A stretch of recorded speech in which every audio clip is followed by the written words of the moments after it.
Halo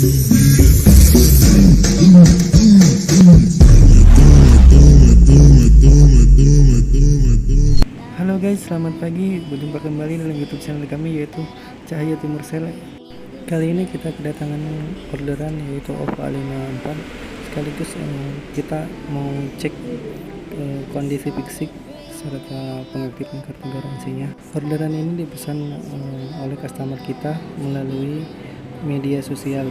Bagi kalian yang ingin mencari smartphone atau HP, langsung aja kunjungi store kami di Bukalapak ataupun Tokopedia. Ketik aja Cahaya Timur Sel, ataupun bisa kunjungi kami di media sosial kami, Instagram, Facebook, dengan nama Cahaya Timur Sel. Kami berterima kasih kepada customer kita yang di media sosial ataupun di luar Pulau Sumatera atau dalam Pulau Sumatera maupun di dalam kota. Mengajar perlengkapan yang didapat dari Oppo A54 yaitu charger, USB, silikon, serta buku panduan seperti biasa. Dan ini proses pengaktifan HP-nya. Langsung aja pilih bahasa Indonesia, kawasan Indonesia, kita centang aja peraturan dan persyaratannya. Lewati masukkan WiFi-nya, lewati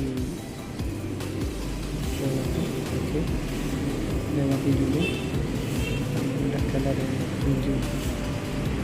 Oke, tapi sudah aktif. Sekarang kita mau proses pengaktifan kartu garansinya melalui pengaturan ponselnya. Kita bisa langsung ketik aja di kolom pencarian atau bisa scroll ke bawah melalui tentang telepon, terus ke panduan pengguna atau panduan layanan. Nanti ada layanan elektronik atau kartu garansi elektronik. Sekian video dari kami. Terima kasih sudah menonton. Jangan lupa like, share, comment, and subscribe.